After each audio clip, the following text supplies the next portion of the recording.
On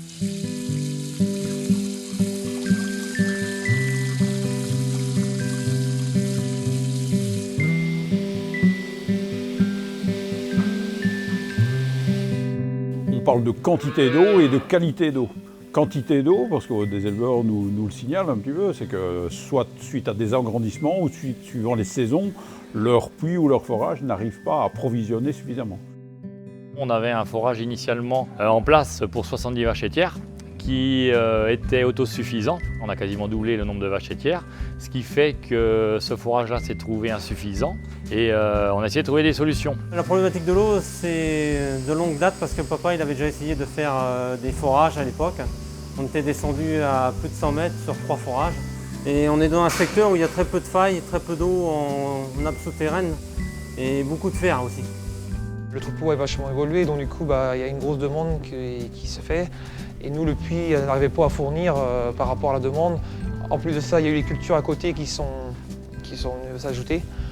Donc on a eu des problèmes, notamment en consommation d'eau par les vaches. Le souci majeur qu'il y a au jour d'aujourd'hui, c'est-à-dire que les captages ont été faits entre une dizaine et une vingtaine d'années, avec des normes qui n'étaient pas aussi drastiques qu'au jour d'aujourd'hui.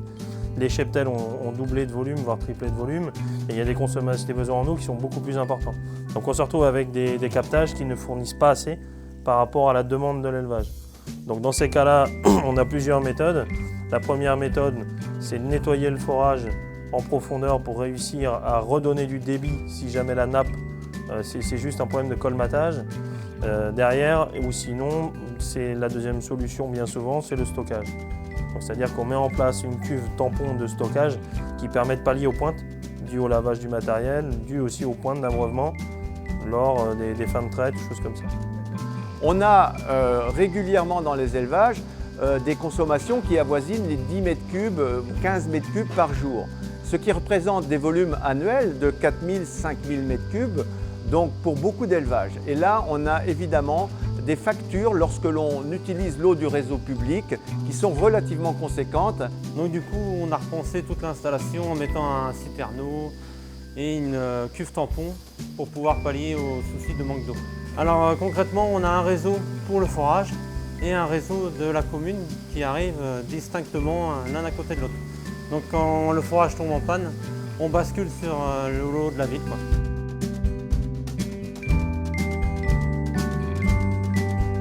On va essayer de séparer autant que faire se peut les différents bâtiments avec des lignes spécifiques. Ça permet effectivement, dans un premier temps, très clairement identifier les réseaux, ne serait-ce que pour la remplaçabilité sur une exploitation. Et de plus, si on a un traitement particulier par adjonction d'un produit de nettoyage ou de désinfection de la canalisation, on pourra le faire ligne par ligne sans priver toute l'exploitation de l'eau.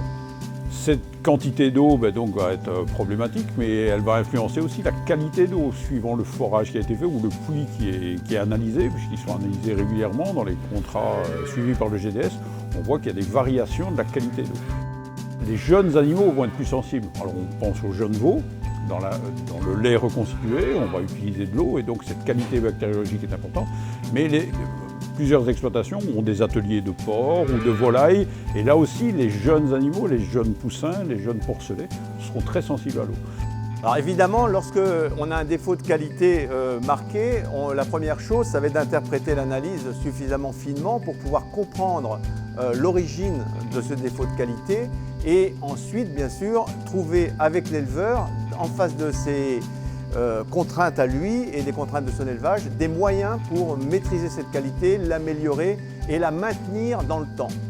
Le GDS sont des professionnels de l'eau, que ce soit dans tout le diagnostic en amont, la réflexion, et ensuite que ce soit la mise en œuvre de l'outil qui va gérer l'alimentation en eau des bovins et le traitement derrière, parce qu'en fait on se rend compte qu'on a des qualités d'eau qui sont très hétérogènes. Il faut mettre en place des systèmes de traitement adaptés.